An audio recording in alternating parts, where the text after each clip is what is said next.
the ligament is thickening the lateral portion of the capsule. In other words, it's connected to the capsule, and it has two parts, an outer oblique portion and an inner horizontal portion. This inner one goes to the capsule. Dây chằng thái dương hàm nó là một phần của bao khớp và nó là cái phần dày lên ở phía bên của bao khớp. Và nói cách khác là nó dính với bao khớp và nó có hai phần, một cái phần bên ngoài đi theo hướng chéo và cái phần ở phía bên trong là cái phần nằm ngang. So here we are. So the ligament links here the zygomatic. Thì đây là cái phần dây chằng nó đi vào nó kết nối với xương gò má. To the neck of the condyle. Với cái cổ lời cầu, cái cung tiếp. And the capsule stays underneath this ligament. And the capsule is also a ligament, but it's a little bit different. Và cái bao khớp nó cũng là một phần của cái dây chằng nhưng mà nó cũng hơi khác một chút.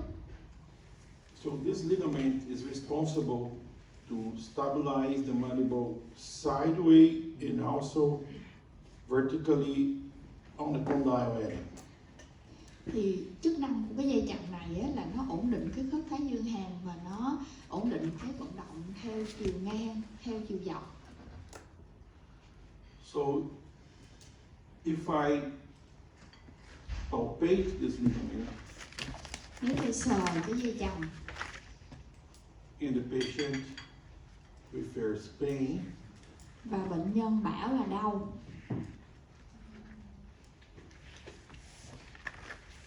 there's something going on here. nghĩa là sẽ đang bị cái gì đó. Again, ligaments can stretch. Chính là một lần nữa chúng ta phải nhớ là dây chằng nó không có Is it giãn possible được. to stretch? Có giãn được không ạ? Yes or no?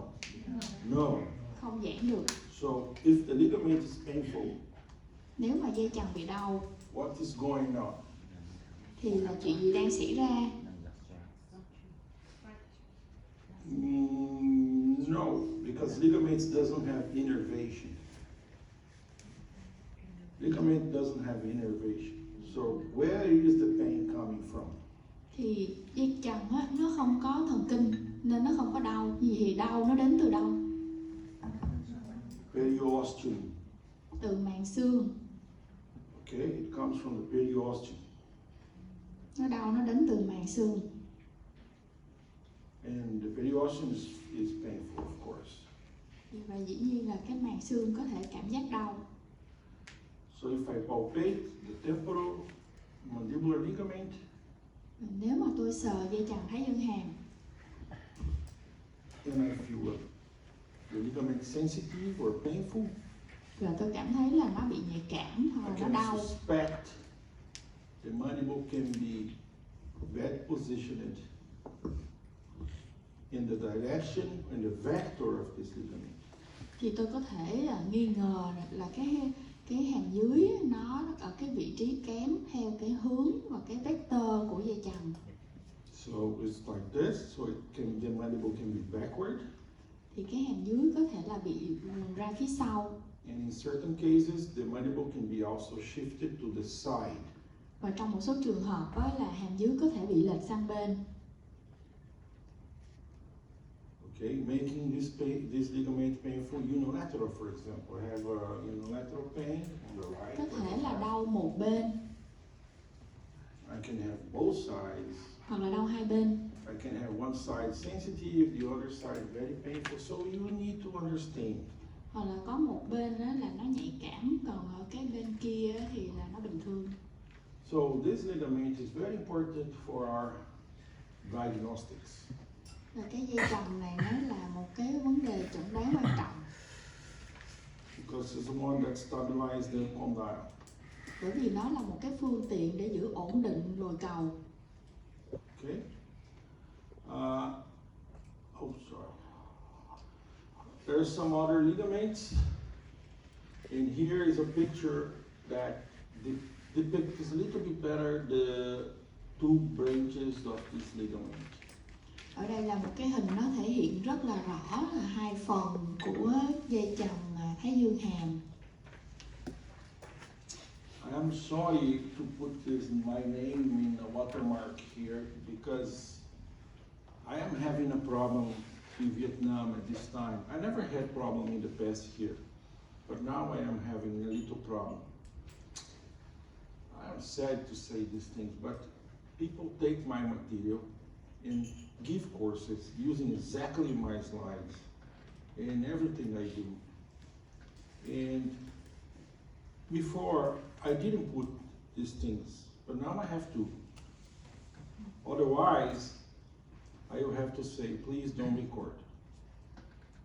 So I let you to record for your study, for your private study. But some people are being a little unfair and spreading out my material everywhere. And I have friends, you know. I have many friends that really like me, and they come to me and tell, your material is here, here, and here. I know exactly where is my material. Thì tôi xin lỗi vì đã để cái tên của tôi là cái bản quyền của những cái hình ảnh trên cái bài giảng này. Thì trước đây thì tôi không có gặp vấn đề, nhưng mà dạo gần đây ở đây thì tôi bị cái vấn đề đó là có người đã gửi cái bài giảng của tôi cho người khác, và người đó lấy y xì những cái slide của tôi để đem đi giảng và họ dạy chỉnh nha. Thì nên là tôi thấy là tôi cho các bạn quay phim để các bạn về các bạn tự học, nhưng mà những người đó đã không công bằng với tôi là đã cho tài liệu cho những cái người khác, nên là nói ra cái vấn đề này thì nó cũng đáng buồn. I would like to have very nice, but this is happening and I cannot do anything. Thì tôi lúc nào cũng muốn mình phải tử tế, nhưng mà điều đó đã xảy ra ở đây với tôi. And it's so easy. If you ask me, Doctor, can I use your material to give a course this and that? I will give you the authorization. Thì dễ thôi, các bạn có thể xin phép tôi. Còn cái này các bạn làm đằng sau lưng tôi thì tôi có rất là nhiều những người bạn tốt, nhiều thám tử khắp nơi, nên là họ nói cho tôi biết. It's so simple. But behind me, you know, they do it. This is unfair. Thì nếu mà họ làm đằng sau lưng tôi như vậy thì điều đó không cân bằng, không có công bằng. Anyway, I always change my courses, so it's always different. Nhưng mà dù sao thì mỗi lần dạy tôi cũng đều đổi những cái tài liệu giảng dạy. They are always outdated. Mấy cái mà mấy cái mà họ lấy của tôi là đồ lỗi thời. They use old material. Họ xài những cái đồ cũ. So sorry to mention this. Tôi xin lỗi vì đã nói ra cái vấn đề này. So here, there's another ligament. There's the stylomandibular. This is ligament, and the stylohyoid as well. This ligament, here's stylomandibular and stylohyoid. These ligaments are interesting ligaments, and they kind of also help to stabilize the posterior portion of the mandible vertically. Okay, so the mandible stays vertically limited by those ligaments. Thì ngoài dây chằng mà mình vừa học là dây chằng thái dương hàm ra, thì còn có hai cái dây chằng cũng rất là hay là dây chằng trăm hàm và dây chằng trăm móng. Thì hai cái dây chằng này á, là nó cũng hỗ trợ để ổn định vị trí của hàm dưới. There's a very interesting syndrome we call Eagle syndrome, which calcify or ossify this ligament is very common and become very, very thick and ossified. And you can see this clearly on panoramic X-rays. Thì có một cái hiện tượng gọi là ego syndrome, cái hội chứng ego. Thì hai cái dây chằng này nó bị canxi hóa và nó trở nên rất là cứng, và đôi khi các bạn có thể thấy trên phim đo xạ nghiêng. Which makes this ligament even more stiffer because it's Và ossified. điều đó làm cho cái dây chằng này nó càng cứng hơn nữa. it limitates a lot, many movements of the mandible. Bởi vì nó bị canxi hóa nên là nó giới hạn vận động của hàm dưới rất là nhiều. And the patient, many cases suffer a lot of pain in this area. Và trong rất là nhiều ca như vậy thì bệnh nhân bị đau. Patient refers a lot of discomfort on the suprahiatal area, on the Và throat. bệnh nhân cho biết là đau rất nhiều ở cái khu vực trên móng And here, close to the ear, và gần lỗ tai. because this ligament blocks the mandible movement. Bởi vì những cái dây chằng này á, là nó khóa vận động của hàm dưới When this is ossified. khi nó bị canxi hóa. So it's a common problem. Sometimes the patient refers a lot of pain. Có những cái thường nhiều khi bệnh nhân cũng than là đau rất là nhiều. So it's because this ligament frequently ossified. Và điều này là do những cái dây chằng này rất là thường bị canxi hóa. It's very visible in panoramic. Và trên phim toàn cảnh nó cũng dễ thấy. And here shows the pterygomandibular ligament and stylomandibular ligament from the medial, from inside view. So we have ligaments from outside and also ligaments inside. Here is where you make your truncular injection, okay? So from inside, we also have ligaments that works like parallel to the outside. Thì ở đây mình có cái dây chằng bướm hàm và dây chằng trong hàm.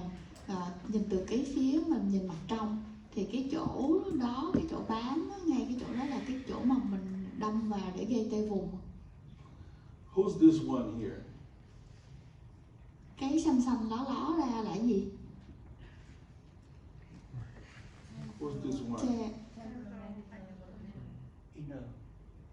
Here, Dạ.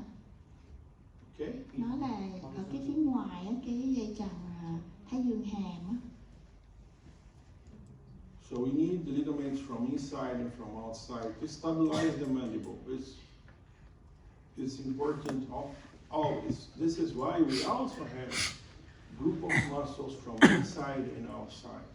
Và chúng ta cần phải có cái dây chằng giữ ở phía mặt ngoài và mặt trong, cũng như là cái nhóm cơ cũng vậy, nó sẽ có cái nhóm cơ bám ở mặt ngoài hàm dưới và nhóm cơ bám mặt trong hàm dưới. So the mandible can be held from inside and outside. Nên là cái hàm dưới của mình nó được giữ từ phía ngoài và từ phía trong. So it's impossible to push my mandible vertical too much.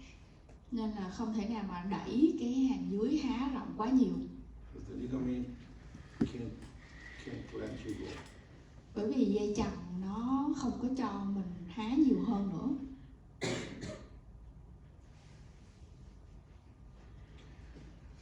Great. This is interesting comment because when I have to change the vertical position of the mandible in space, I have limitations here. And who limited? This ligament. Bởi vì nếu mà tôi muốn thay đổi vị trí của hàm dưới thì tôi cũng phải nằm trong những cái phạm vi giới hạn, và cái điều gì giới hạn chính là những cái dây chằng này. This is why you don't need to be very worried about if you exceed or not certain limits, because the ligaments will tell you cannot do it. Nên là các bạn không có quá lo lắng về cái việc là mình có di chuyển như vậy là nó vượt qua ngoài cái phạm vi hay không. Bởi vì nếu mà vượt quá cái phạm vi đó thì cái dây chằng nó đã không cho mình làm rồi. The ligaments immediately tell you this is too much, forget it, and the bite open, for example. Và cái dây chằng nó sẽ nói cho mình là đây là quá nhiều và mình đừng có làm. So, nice. My cords on the posterior area of the mandible are here.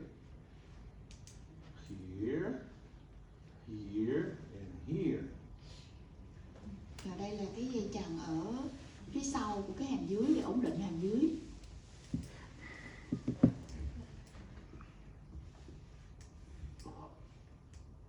Have a deep look in this picture and memorize. Các bạn nhìn là giống như là mình chụp ảnh cái này trong não đi, mình ghi khắc sâu vào trong bộ nhớ của mình hình ảnh về cái dây chằng. Forever in your life. Nhớ suốt đời. Because biology does never change. Once you memorize, Khi mà bạn đã ghi nhớ là bạn sẽ không có quên. if you understand this, so many things become easy. So many things become easy. Nếu mà bạn hiểu được cái này thì mọi thứ nó trở nên rất là dễ hiểu. Okay? Good.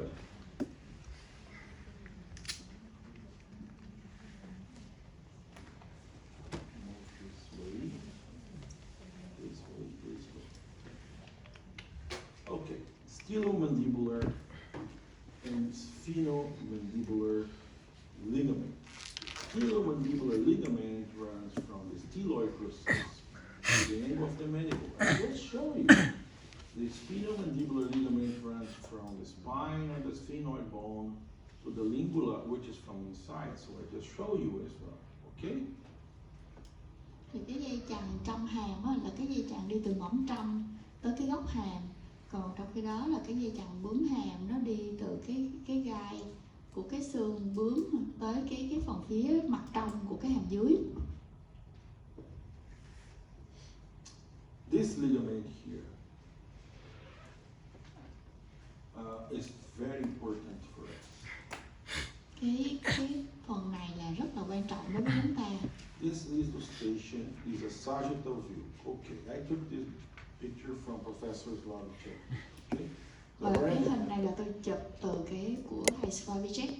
This red one is the sturdy is like stiff, discocondylar layer of the bilaminar zone.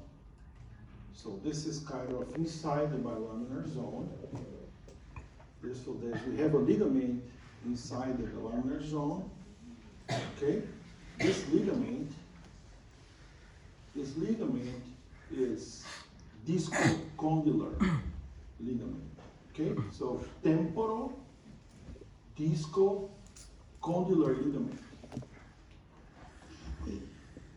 Cái màu đỏ này á, nó là cái lớp của cái phần đĩa khớp lồi cầu và nó thuộc vào cái vùng lá kép.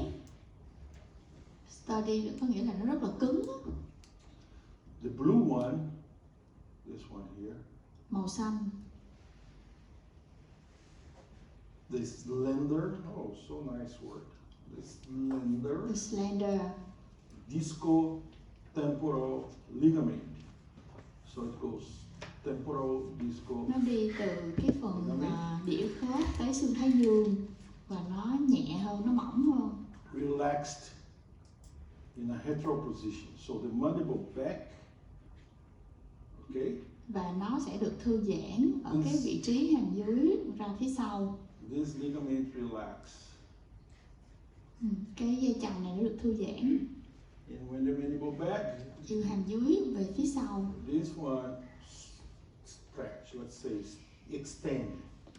Khi cái màu xanh thư giãn á, thì cái màu đỏ nó bị căng. So this one limits the mandible to go back. Thì cái màu đỏ đó nó giới hạn cái vòi lồi cầu đi ra phía sau. And the blue one limits the quantity of anterior movement of the mandible. Và cái màu xanh đó là nó giới hạn cái lồi cầu đi ra phía trước. So in a hetero position, the disc is positioned on the joint head by the discocondylar layer. Okay? So the disc is also being held by those ligaments. Và cái đĩa khớp nó cũng được giữ bởi những cái dây chằng này, và trong cái vị trí mà và thư giãn á, thì cái đĩa khớp nó nằm ở bên trên cái khớp thái dương hàm. So Bên trong cái lồi disc is cầu, not, xin lỗi, đĩa khớp nó nằm bên trên lồi cầu, sorry. the disc is not like loose. Cái đĩa khớp nó không phải là cái gì nó lỏng lẻo, It's being held by some ligaments. nó được giữ bởi các dây chằng. Okay? So disc is not just a structure loose. Đĩa khớp nó không phải là một cái mô lỏng lẻo. And the protrusive position is the opposite. So this one extend and this one relaxed. Okay? Cái vị trí đưa hàm dưới ra trước á, thì nó ngược lại. Cái dây chằng màu xanh á, thì nó bị căng, còn cái màu đỏ thì nó được trùng lại. I will repeat this later on, but for the retrobilaminar zone, this area is inflatable or flattable, by blood.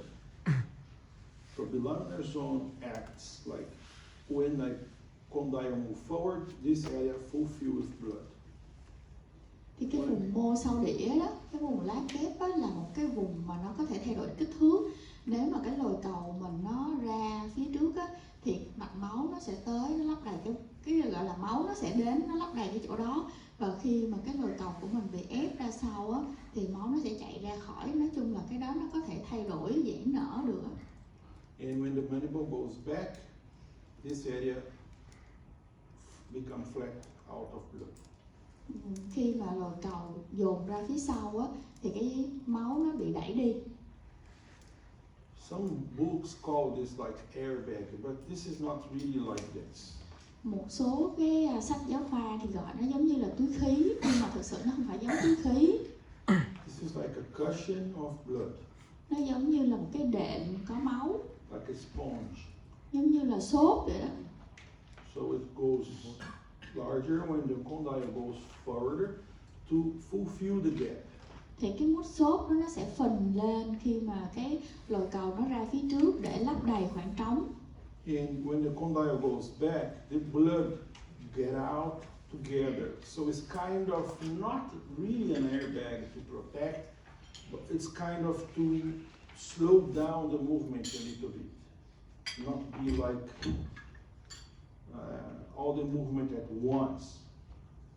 Thì cái đó nó có tác dụng, nó giống như một cái đệm xốp, nó sẽ làm cho cái vận động nó xảy ra từ từ, chứ nó không có xảy ra một cách đột ngột. So it's not like an airbag.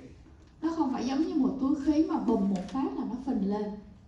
So it's to fulfill the blood Cái đó nó sẽ được lấp đầy bởi máu when the condyle goes forward. khi lồi cầu ra phía trước. But when the condyle goes back, Nhưng mà khi lồi cầu ra phía sau it's to somehow reduce the speed. thì từ từ á, là cái máu nó bị đẩy đi và nó làm giảm cái tốc độ đẩy ra cái lồi cầu phía sau. But it doesn't impede the condyle to go back. Nhưng mà nó không phải là cái mà để giới hạn cái lồi cầu ra phía sau. Because when the condyle is back, there's no blood here. Và khi mà cái lồi cầu ra phía sau á, thì cái chỗ đó nó không có cái máu, Very little blood. hoặc là ít máu. Okay? So this is the dynamic of the bilaminar zone. Đó là một cái gọi là động học của vùng lá kép.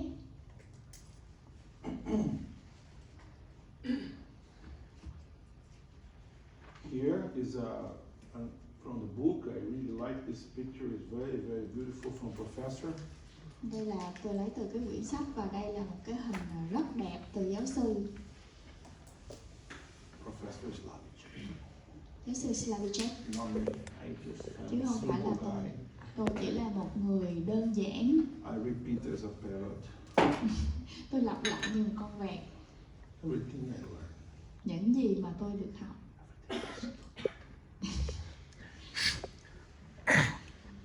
Here is clearly the division here. Look at this. This is the disc, Mình thấy rất là rõ, đây là đĩa khớp, and here's the bilaminar zone. đây là vùng lá kép. This is the ideal position of the disc and the bilaminar zone. Đây là vị trí lý tưởng của đĩa khớp và vùng lá kép. the bilaminar zone is evident. Ở đây là cái vùng lá kép rất là rõ. So I can see here.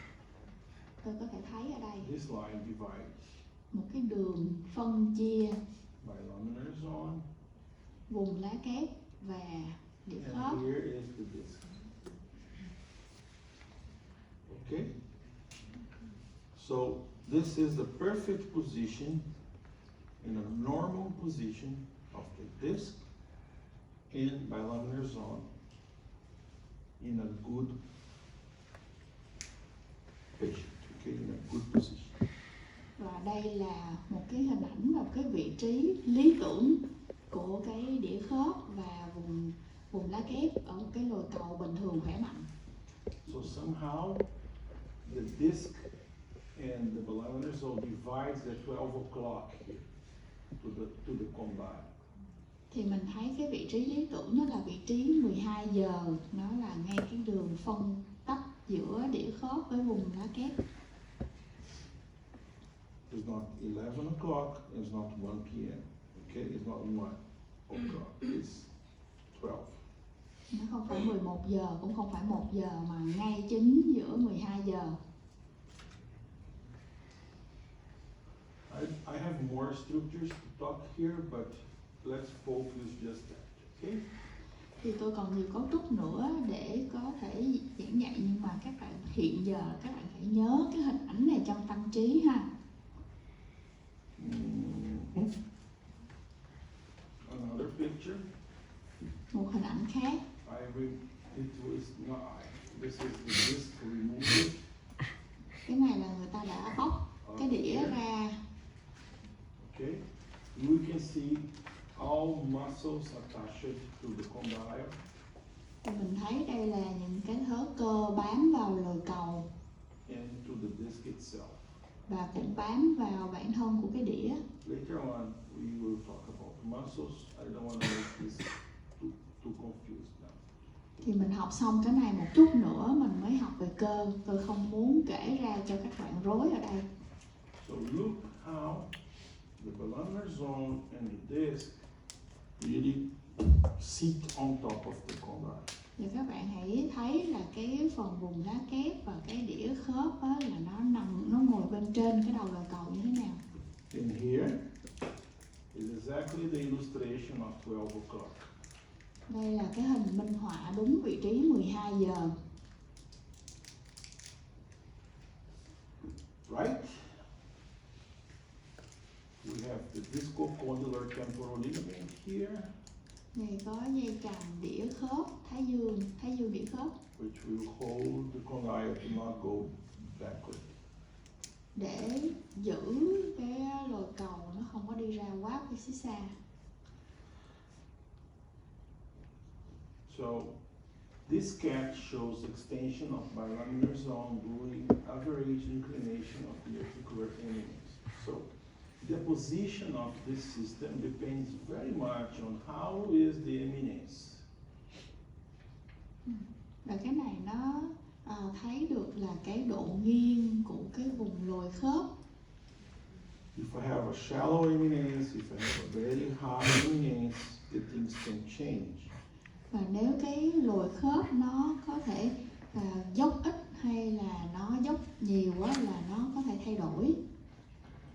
And the disc ends in a zenith, I like that, of the joint head with upright head posture. So, as I mentioned to you before, upright head posture, okay? So if you change the head posture, this is also changed. So upright head posture, this is the position. Và cái đĩa khớp á, nó tận cùng ở cái chỗ cao nhất của đầu lồi cầu. Và khi cái đó là với cái tư thế đầu là thẳng. The blue line passing through condyle shows the extension of the bilaminar zone medially. So the bilaminar zone is not exactly distal, but also grab the condyle, like embracing the condyle. Và cái đường màu xanh á, nó cũng đi xuyên qua cái lồi cầu thì nó thể hiện được là cái đĩa lá kép ở phía sau á, nó không phải là chỉ ở phía sau mà nó còn ôm cái phần sau của lồi cầu. So super. This situation explains us shallow eminence, a flat eminence. When the eminence is flatter,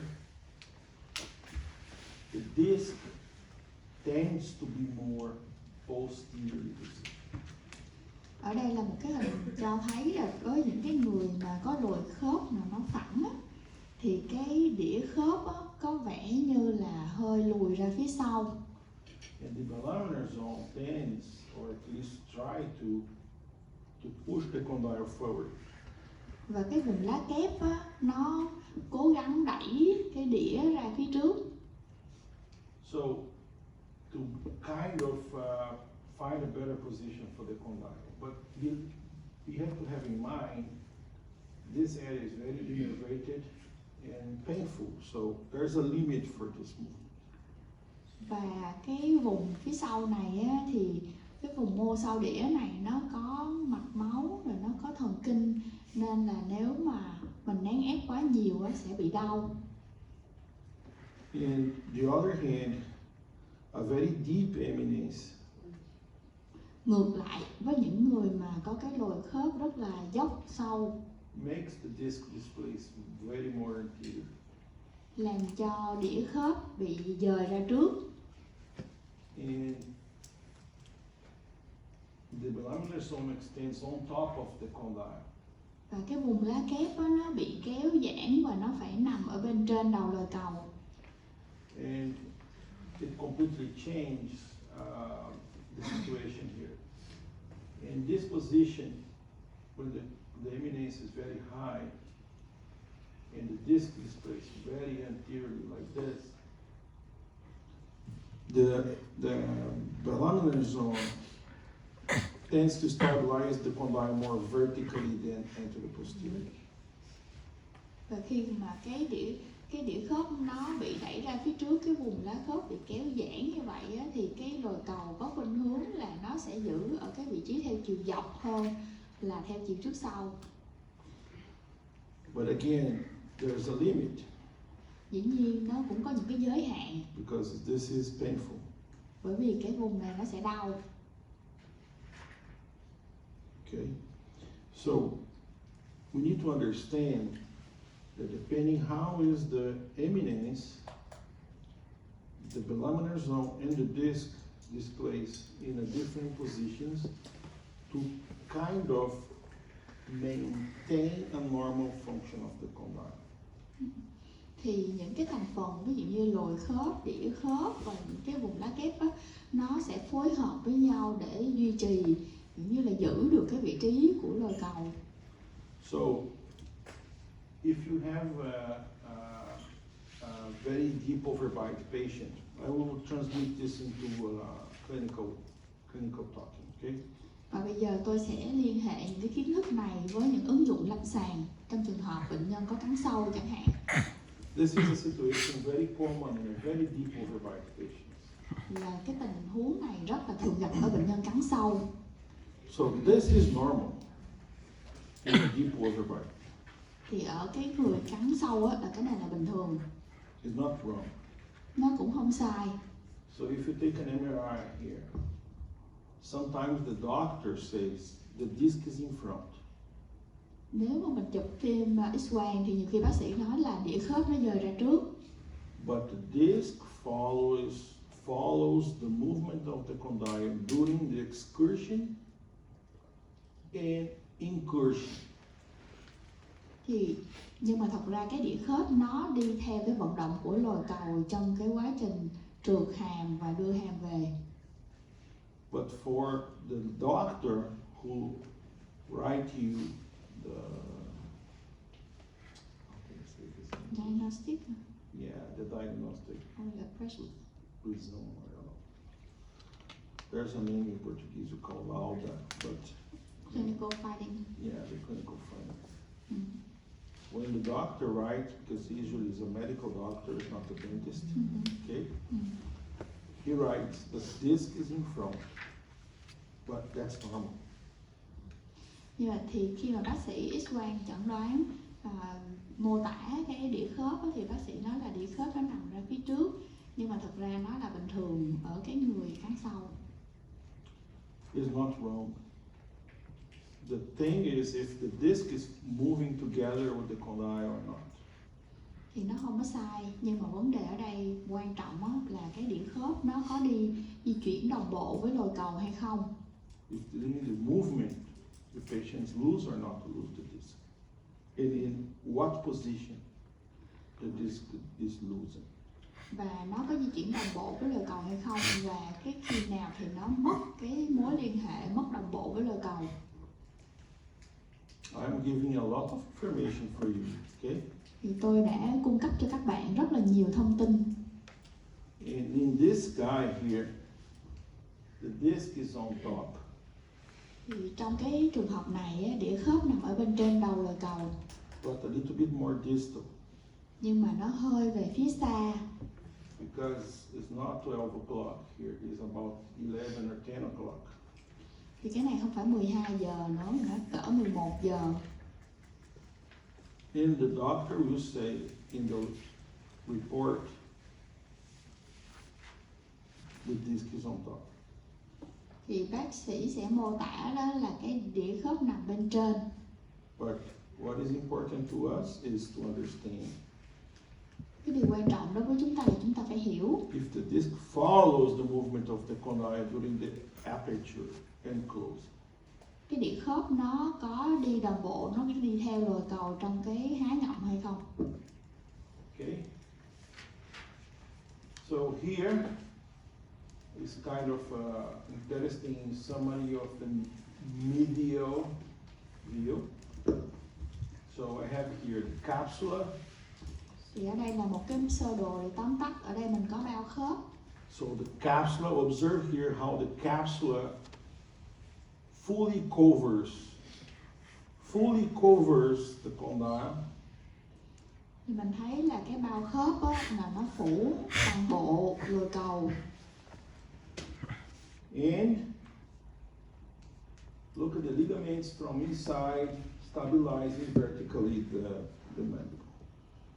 Và chúng ta thấy là đây là cái dây chằng mà nó ổn định từ cái phía trên tới mặt trong của xương hàm dưới.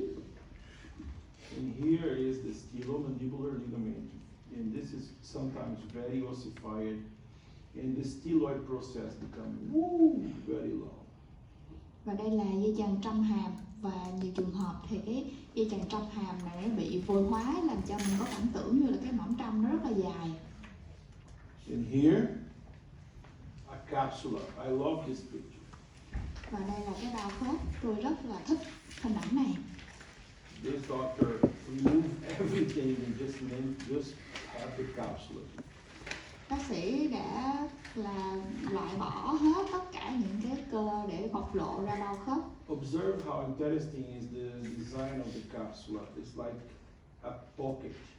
Mình thấy là cái bao khớp á, nó được thiết kế giống như là một cái túi.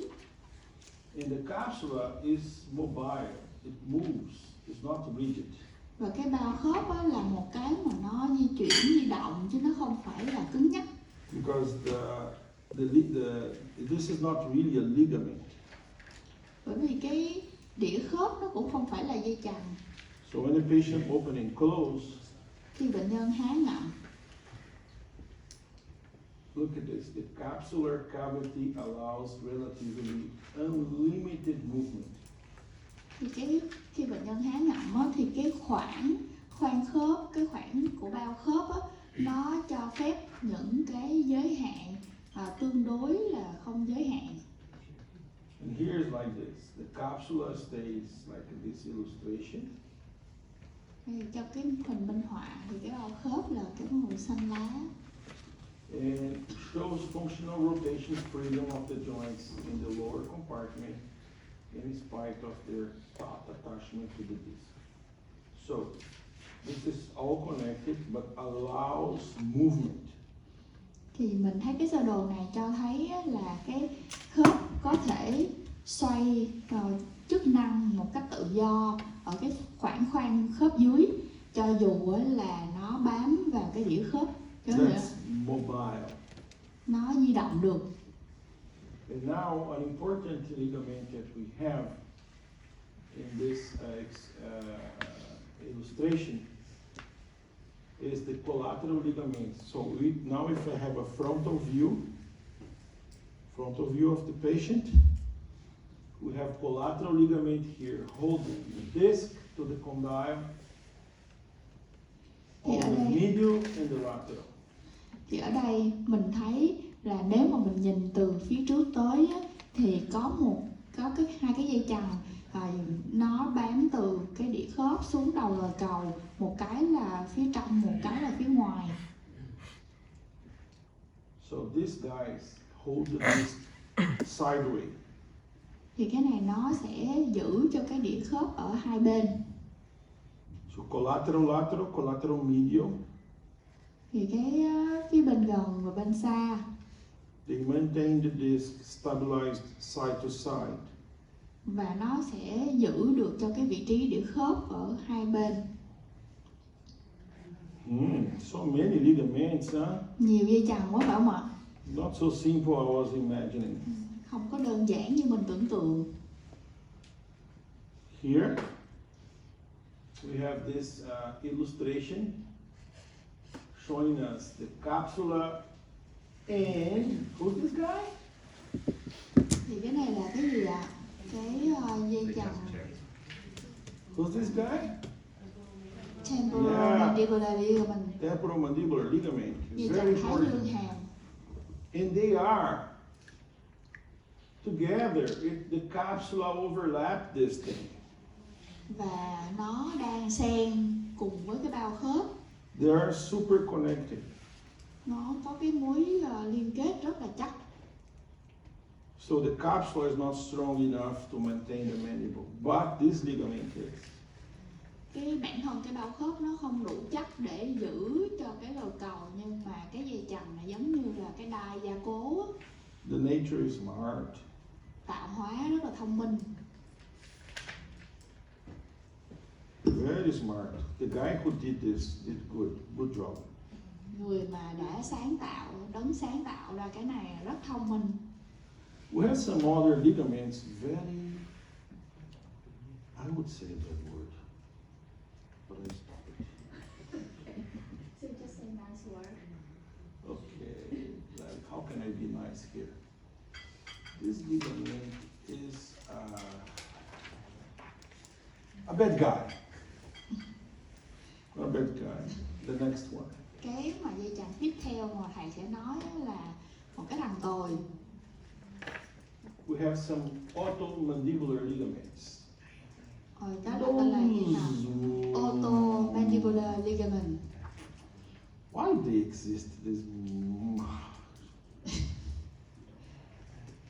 Why do they exist? I don't like these Dây guys. chằng tai hàm. But they exist. Because these guys and the Brazilian guy who described this one, Và một cái bác sĩ người Brazil đã mô tả cái dây the chằng. first one they call ligamento de Pinto. Pinto is his surname. Nó gọi là Pinto, là tên của cái bác sĩ đó. And he described this ligament. Và ông đã mô tả cái dây chằng này. We call DML, DML, discomalleolar ligament. discomalleolar ligament. So this arises from the malleolus, is one of the little ossicles in the middle ear, and runs to the medial retrodistal tissue for the TMJ. So the disc in the middle ear is connected by this ligament. Là cái dây chằng này á, nó đi từ cái xương búa, nó là một cái phần trong cái chuỗi xương của phần tay giữa, và nó chạy về cái phía trong và phía sau của cái phần mô đĩa khớp thái dương hàm. And have another one, the anterior malleolar ligament, AML. Và một cái khác đó là AML, là cái phần từ cái dây chằng chạy ra phía trước, Which arises from the malleolus and connects to the lingula of the mandible via the spinotemporal mandibular ligament.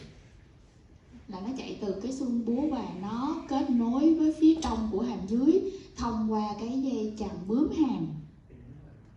So the ottomandibular ligaments may be implicated.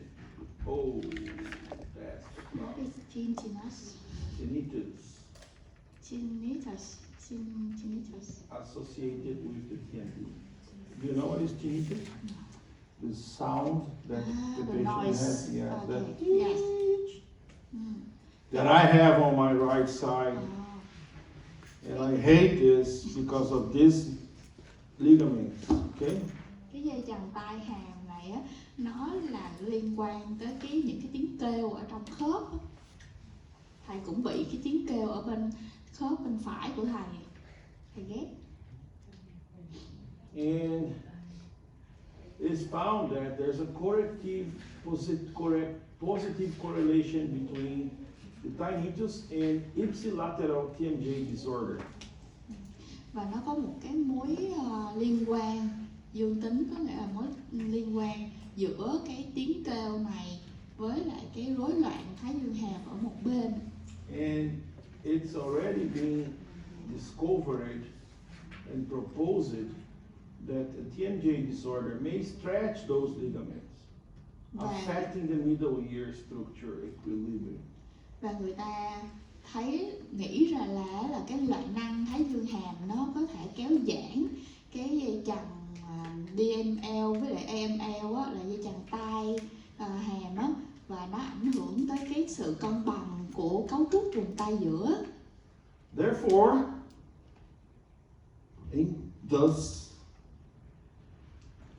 since that otic symptoms like tinnitus, otalgia, dizziness, and hypoacoustics corresponding to altered vesicular spatial relationships, such as conductive middle ear pathologies, can also be produced by the masticatory system. I don't know about the hypoacusis. What is? There's a loss of hearing. Okay. Yeah. Thì như vậy Not người ta deaf, thấy not deaf, but là loss. yes, có những cái mối liên quan giữa những cái triệu chứng trong tai, ví dụ như tiếng kêu, là đau tai, nhức, rồi chóng mặt, hoặc là mất giảm thính lực á, nó sẽ liên quan tới những cái tương quan này, bởi vì á, là nó ảnh hưởng tới cái phần tai giữa. This is me on my right here. Okay, this is why I have brackets. Đó là lý do mà thầy phải gắn mắc cài để chỉnh á, thầy có vấn đề về khớp. I already become with this much better, but still here.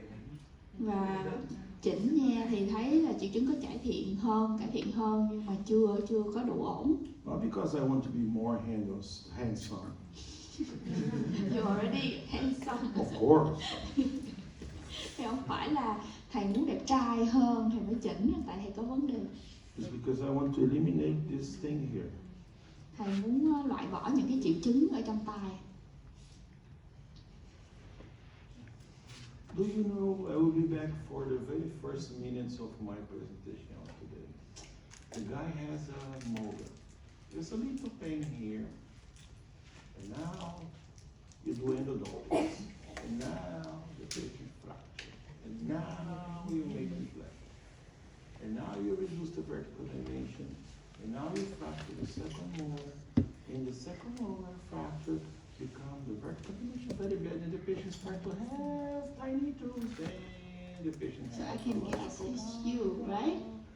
Yes, no, it's exactly like this. Are you the one? Not really like that, but if I do nothing, I will gonna be this one. Thì thầy nói là nếu là thầy không chỉnh gì hết á, thì thầy giống như cái câu chuyện mà là đau răng 6 rồi lấy tủy rồi bọc mão rồi nhổ răng cắm implant, rồi implant nó cũng gãy luôn, ảnh hưởng. Nói chung là nếu mà thầy không làm gì thầy sẽ giống câu chuyện đó đó. So the disc and the mandible is connected to the inner ear. Đĩa khớp và cái hàm dưới nó có gắn kết rồi có mối liên hệ với tai. And I want to tell you a very interesting thing. Và thầy sẽ nói cho mình một điều thú vị. I receive a of patients from ENT doctors. Thầy có rất là nhiều những cái bệnh nhân từ bác sĩ tai mũi họng. It's a good source Đó là một cái nguồn bệnh nhân vô cùng lớn. of patients. Neuro doctors, because dizziness, Những cái người mà bị chóng mặt nè and ENT. và tai mũi họng. Find 5 or 6 doctors Thì mình kiếm 5-6 bác sĩ Yeah. gì đó, mình làm một cái mạng lưới, and you have a bunch of patients to treat. quá trời bệnh nhân khớp thái dương hàm để điều trị luôn. Đúng You không? can make a lot of money. Và mình có thể kiếm được rất là nhiều tiền. Meaning doesn't want? Oh, come on. This is good. Điều này là tốt phải không ạ? I just don't want those ones who come to me and I ask in my anamnesis, how do you consider yourself? Stressed, calm, nervous, self-controlled? And the guy, stressed, nervous. There's another line on my anamnesis. Do you take antidepressive pills? And yes. For how long? 10 years. I don't want this. Thì trong cái phiếu khám á, là thầy có những cái form cho bệnh nhân điền vào. Ví dụ như bệnh nhân sẽ tự thấy mình là người bình tĩnh, là người lo lắng, là người bị stress, hay là có người có thể kiểm soát được cảm xúc. Thì họ hay có khoanh vô là cái từ stress, rồi lo lắng, rồi có uống những cái thuốc mà chống trầm cảm hay không, rồi họ cũng khoanh vô có và 10 năm, và thầy không muốn bị giống như vậy. TMD patients, Bệnh nhân rối loạn thái dương they hàm, are very connected with psychological situations. họ rất là có cái vấn đề về tâm sinh lý á. Because Professor Sato already proved in his studies Bác sĩ Sato đã chứng minh được những cái vấn đề về tâm lý, that the hypothalamus area is very connected to the TMJ. những cái người mà có tâm lý lo lắng quá mức á, thì thường hay là có liên quan tới khớp thái dương hàm. Which regulates your emotions. Nó ảnh hưởng đến việc kiểm soát cảm xúc. So it is very common in you receive compressed condyle, very bad situations. In your patients, they usually come with a bunch of medicine like. Và họ bị những cái vấn đề nén ép đồi cầu, và bệnh nhân là có những cái vấn đề giống như là có một bao thuốc vậy đó. We cannot promise the patient that we're gonna tell him, I will quit your, humor gonna be much better after my splint. You cannot say something like this. Mình không thể nào hứa hẹn với bệnh nhân là sau khi mang cái máy nhai này á, là bệnh nhân sẽ khỏi hẳn. But imagine a patient who suffered 24 hours of severe pain. Nhưng mà mình phải nghĩ đến những cái bệnh nhân mà phải chịu đựng đau 24 tiếng đồng hồ một ngày. And take painkillers like a lot. Và họ phải uống nhiều thuốc giảm đau. If you relieve the pain, Nếu mình giảm đau cho họ, certainly the patient will feel much better. thì chắc chắn là bệnh nhân sẽ thấy tốt hơn nhiều. And in certain situations, Và trong một số những cái tình huống, the humor will be really much better. thì những cái người đó nó sẽ có cái khả năng hài hước hơn. Don't tell anything, just listen from the patient. Mình đừng có nói gì hết, mình chỉ nên lắng nghe từ phía bệnh nhân. This is the Đây là cái dây chằng mà gọi là cái người tệ, cái thằng tệ. that connect the condyle to the inner ear, Và nó to malleus. gắn từ cái lồi cầu tới cái phần xương búa. Okay. So this is really terrible and the ossicles inside of the inner ear. Và cái này nó đi vào bên trong tai. And I took this picture from ENT journal. Và tôi chụp cái hình này từ cái tạp chí của bên tai mũi họng. Look at that, how the malleolus and those ligaments are super ligated to the mandibular ligaments. Như bạn thấy là cái dây chằng này á, nó gắn giữa cái xương búa với lại cái lồi cầu như thế nào?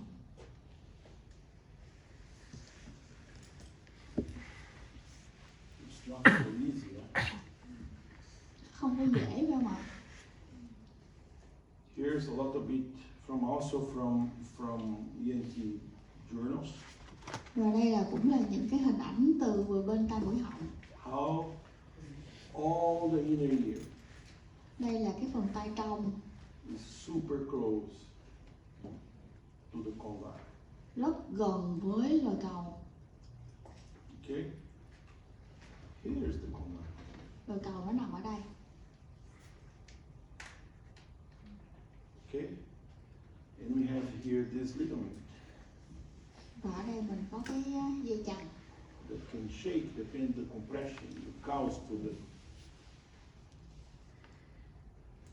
posterior area of the condyle. và từ cái phía sau lồi cầu nó có thể ép lên cái phần tai. Yeah. The disc. Đĩa khớp. Sorry, I didn't translate. That's Portuguese. Tiếng Bồ Đào Nha. Disc. Discotheque. Exactly. Disco. And the disc is not really like a bean-shaped view that we usually see in the books. You see something like this, right?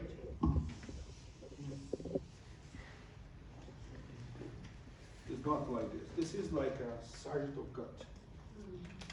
Cái hình ảnh mà mình thường thấy trong sách gắn khớp, cái đĩa khớp như vậy á, là cắt từ phía bên. The disc is like a hat. Cái đĩa khớp nó như cái nón. Vietnamese hat. Nón của người Việt á. And the collateral ligaments are here. Và cái dây chằng hai bên nó giống như cái quai nón nó bám vào. To stabilize the disc. Để ổn định cái phần đĩa khớp trên đầu là cầu. Same as the Vietnamese hat. Giống như cái nón lá ở Việt Nam phải không ạ? Okay? So the collateral here, another collateral here. Thì những cái dây chằng nó bám từ phía hai bên. This is the posterior view of the disc. So the disc extends distal as well. Và cái phần này là mình nhìn từ phía sau tới, có nghĩa là cái đĩa khớp á, cái nó cũng So the nở disc is rộng ra like phía sau. firmly locked Cái đĩa khớp nó giống như nó chụp ở trên lồi cầu. to the condyle. And here, there's so many things attached to the disc. Và có rất là nhiều thứ bám vào đĩa. And you will go one by one. Rồi bây giờ mình sẽ kể từng thứ một. Variety of what movements occur to the hinge blade. These movements are depression, elevation, lateral deviation. It's always happening both sides because the mandible is one single bone. Retrusion and protrusion. Thì đây là những cái di chuyển mà xảy ra ở khớp thái dương hàm. Thì những cái di chuyển này là cái hàm dưới nó có thể là nâng lên, hạ xuống, di chuyển sang bên và lùi hoặc là đưa ra trước hoặc là lùi sau. Và những cái này là nó phải xảy ra ở cả hai bên bởi vì xương hàm dưới mình nó là một cái xương. So we have symmetric movements and asymmetric movements. Do vậy là mình có những cái vận động đối xứng và không đối xứng. What movements we do are symmetric Thì những cái vận động nào là vận động đối xứng ạ? to the condyles. Đối xứng với là cầu. Open and close. Open, close. Há ngậm. Symmetric movement of the condyle. Which one? else? Which Còn one nào else? nữa không ạ? Đưa ra trước và lùi sau. Protrusion and Protrusion, retrusion. retrusion. Yes. Asymmetric movement. Có những cái vận động nào bất đối xứng? Lateral protrusion, Trượt qua bên, left and right. phải, trái. Median protrusion, left or no? Sorry. Median protrusion, right. Từ ở giữa qua bên phải. In our terminology, in Professor Slavicek terminology, we talk about the condyle who moves. So, if I say medial protrusion right, is that the right condyle is moving to the center. Thì theo thuật ngữ của giáo sư Slavicek á, là khi mà mình nói là ra phía bên The phải, có nghĩa mandible là movement is to the left. cái lồi cầu phía bên phải nó di chuyển, The condyle who moves is the right one. nhưng mà cái hàm dưới á, là nó This one chạy qua bên trái, và cái lồi just cầu bên phải nó di rotates. chuyển và nó làm xoay hàm dưới. Okay? Medial protrusion right, medial protrusion left. Okay? Medial protrusion left, the mandible goes to the right, and the condyle, left condyle goes medial. Còn nếu mà mình kêu là cái hàm dưới nó xoay thì nó sẽ chạy qua bên trái, nhưng mà cái lồi cầu bên phải là nó Clear? làm việc và ngược lại. This is an important thing, because the terminology we use is different. Thì cái thuật ngữ của chúng ta sử dụng nó khác. That's a lateral protrusion of the mandible. Okay. But the condyle who moves to the center is the right one when I move the mandible to the left. Có nghĩa là cái lồi cầu mà nó đi vào trong qua đó thì nó sẽ ngược với lại cái hướng của cái hàm dưới á. So all movements will happen inside the glenoid fossa, the mandibular fossa, and chewing, talking require combination of jaw movements in a number of directions. Thì tất cả những cái chuyển động mà được thực hiện bởi một số lượng cái cơ cùng kết hợp với nhau á, thì sẽ kiểm soát cái vị trí của lồi cầu bên trong hõm khớp. Sorry. So here's just a very simple summary. For example, temporalis elevates the mandible, masseter elevates the mandible, lateropterygoid protracts the mandible, depresses the chin, lateral deviation of the mandible, medial pterygoid works with masseter to elevate the mandible, aids in protrusion, digrastic, telohyoid, mylohyoid, gymnohyoid, depress the mandible against resistance when infrahyoid muscle stabilize or depress the hyoid bone, platysma depress the mandible against resistance. This is from Moore, I took from his book.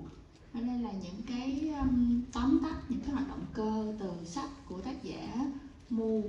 Thì tóm lại những cái cơ mà cơ cắn, cơ thái dương đó là nâng hàm, cơ chân bướm ngoài á, là sẽ kéo cái hàm dưới ra phía trước, và hoặc là đưa hàm dưới lại sang bên, giải cái anh nén ở cái vùng cằm.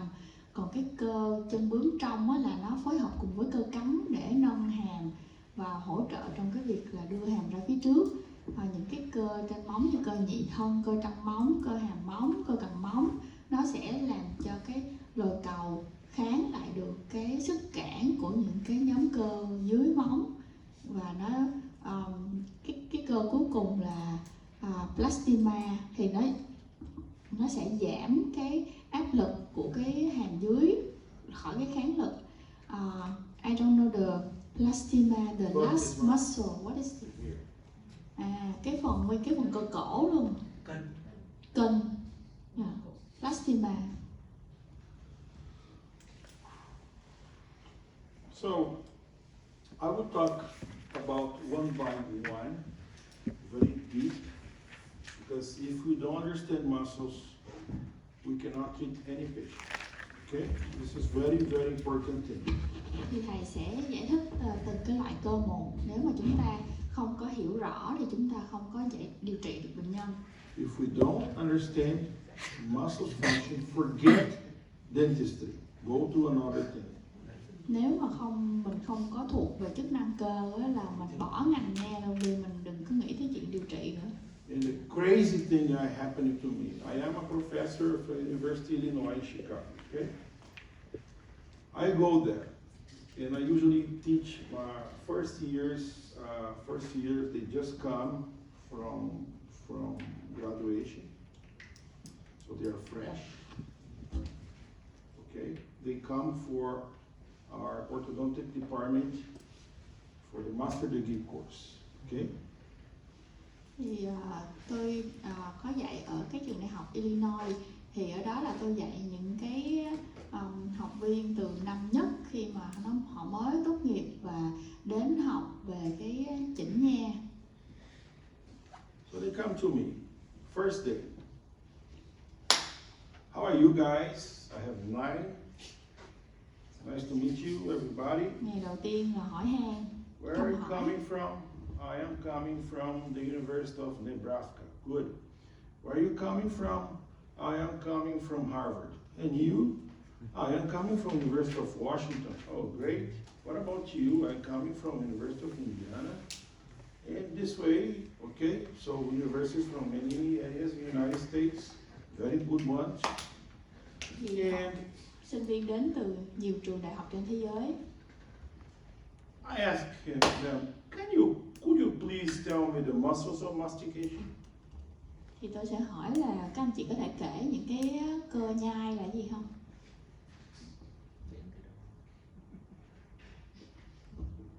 They looked to me like. Thì họ chỉ nhìn thầy. Why are you asking this question? Kiểu tại sao phải hỏi những cái câu hỏi như vậy? I'm talking absolutely serious. Tôi đang nói chuyện rất là nghiêm túc. They looked to me like, this guy is asking this question. I'm in orthodontic course.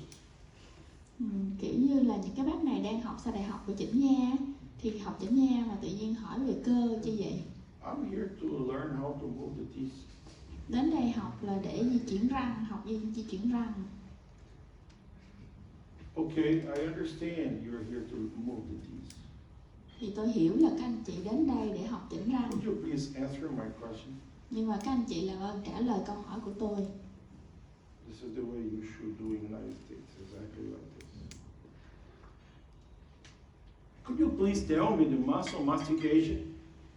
Các anh chị hãy kể những cái loại cơ mà để cơ hàm đi ạ.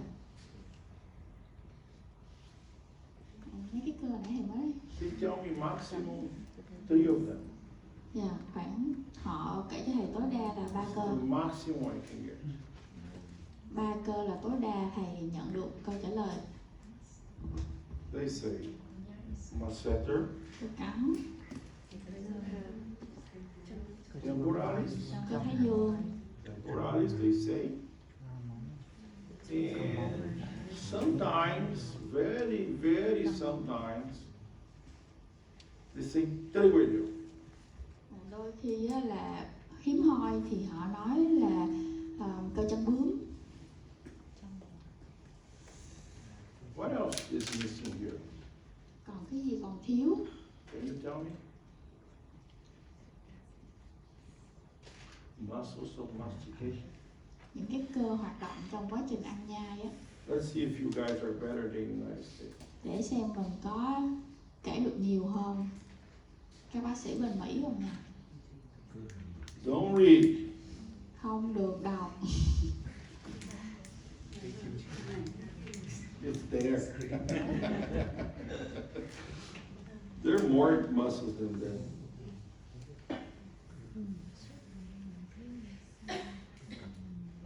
Okay. Temporalis. Cơ thái dương.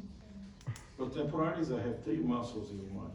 Mà chưa thấy cơ thái dương nó còn Anterior, 3 cái medial, nữa. posterior. Bó gần, bó giữa, bó phía trước, phía giữa, phía sau.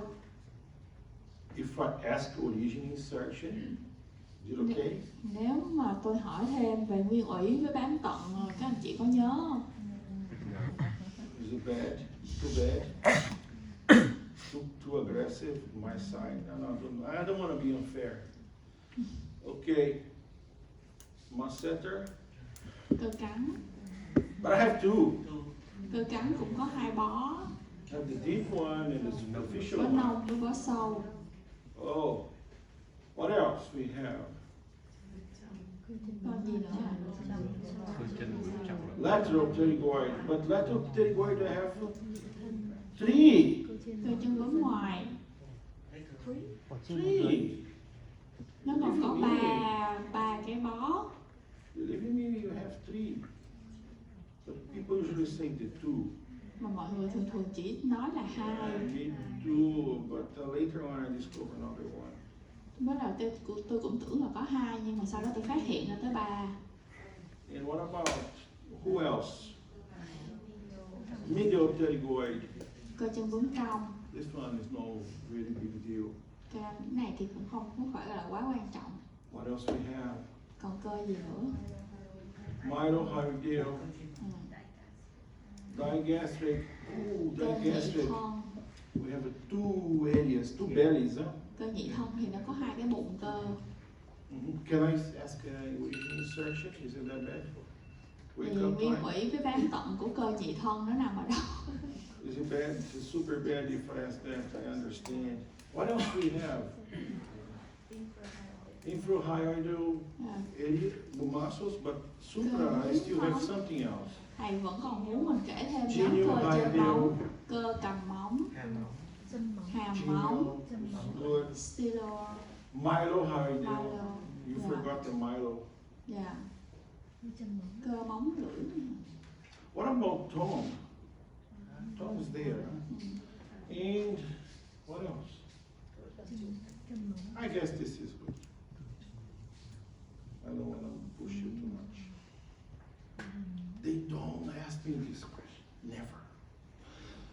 Oh my God, how can I be dentist if I don't know those things? Ý là không có nhớ mấy cái cơ làm sao mà thành nha sĩ được. What is those things has to do with the orthodontics? Những cái đó nó liên quan tới chỉnh nha như thế nào? I'm bothering you guys this morning. Tôi làm phiền cho các bạn cả buổi sáng nay. Sorry. I cannot be orthodontist if I don't understand this. Nếu mà mình không hiểu được những điều này thì không thể nào là bác sĩ chỉnh nha tốt. In what course of orthodontics they teach you this? Khóa chỉnh nha nào họ sẽ dạy bạn những cái điều này? My course. Khóa của tôi. Nobody else's course. Because if I don't understand the muscles, craniomandibular system, how can I know how to treat the maloclusion? Nếu mà tôi không có hiểu gì về các cơ ở vùng hàm mặt hết thì làm sao tôi có thể điều trị bệnh nhân? Jesus name, how can I know? I don't understand this. Tôi không thể hiểu được. I don't understand. Honestly. How can I give you mechanical tools to move the teeth if you don't know in where to move? Làm sao tôi có thể cho các bạn có những cái công cụ cơ học để di chuyển răng nếu mà bạn không biết di chuyển tới đâu? Make sense? Có hợp lý không ạ? So, you can be PhD in biomechanics. Tôi có thể dạy các bạn về sinh cơ học. You know all physics about biomechanics. Các bạn hiểu hết về vật lý, But you have no clue in where to move. nhưng mà không biết là di chuyển tới đâu. Am I right? Meaning, you took already very good biomechanical courses, huh? Tôi có đúng không ạ? So did they explain you why? Họ có giải thích cho bạn biết là vì sao không? They just say, move like this. Họ chỉ nói là di chỉ như thế này. Why? Nhưng mà vì sao? Nobody tell you. Chưa có ai dạy cho mình biết cả. We are working inside the craniomandibular system, which is dominated by a neuromuscular system. Thì chúng ta đang làm việc trong một cái hệ thống hàm sọ, và cái hệ thống hàm sọ này nó là cả một cái hệ thống thần kinh cơ khớp, Which is very dependent on how the teeth contact. và nó rất là tùy thuộc vào cái cách mà nó liên hệ với nhau.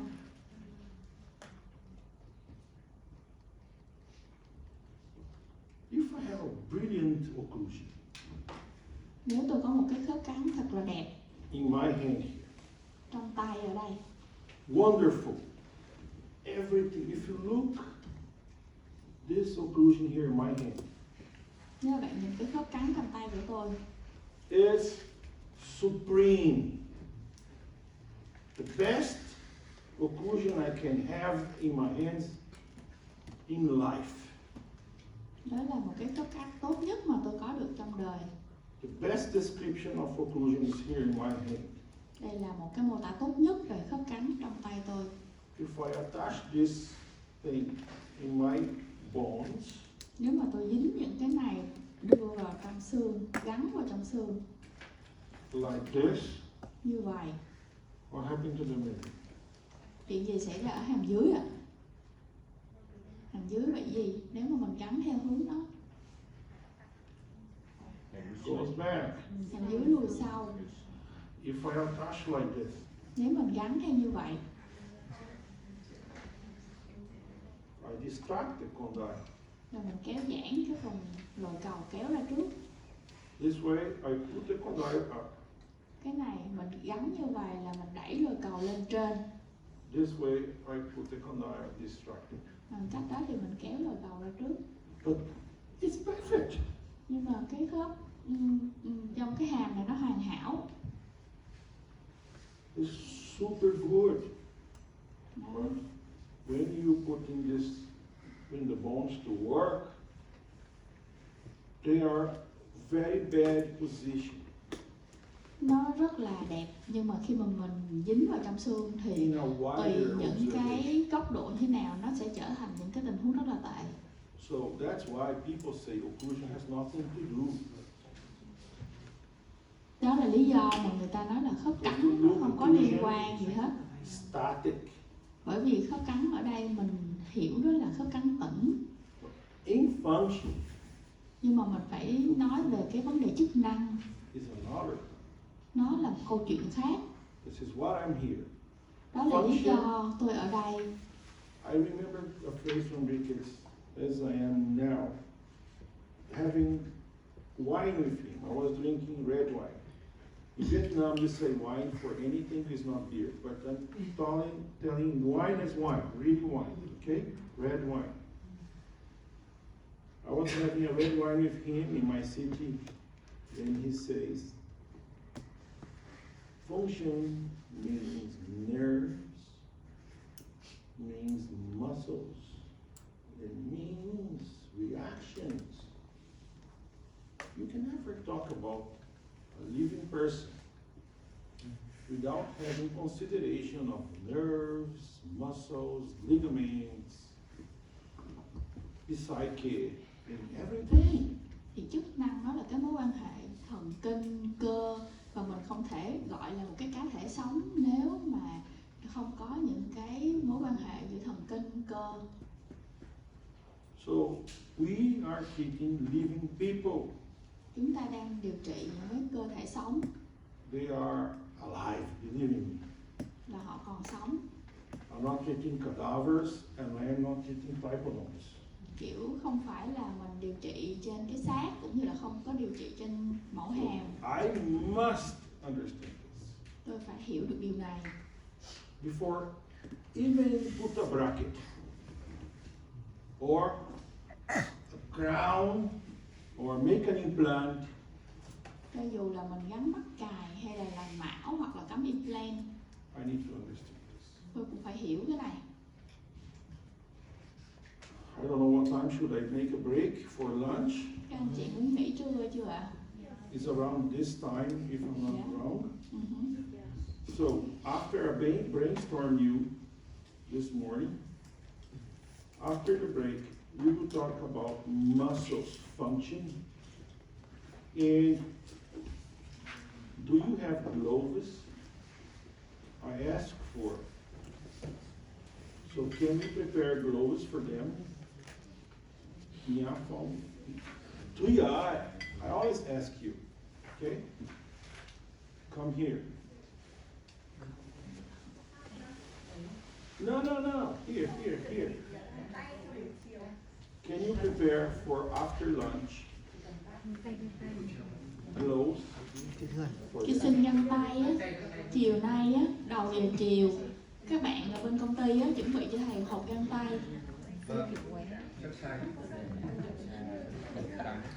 After the break, XL. after the first break, after the coffee break. Hoặc là sau giờ giải lao buổi trưa, buổi chiều nay cũng được. Okay? Dạ. After coffee break. So we go lunch, we go back and I talk about muscles again. And after we will practice muscle palpation. Chiều nay mình sẽ học về cơ vào phần đầu và sau cái giờ giải lao á, chúng ta sẽ thực tập sờ nắn cơ.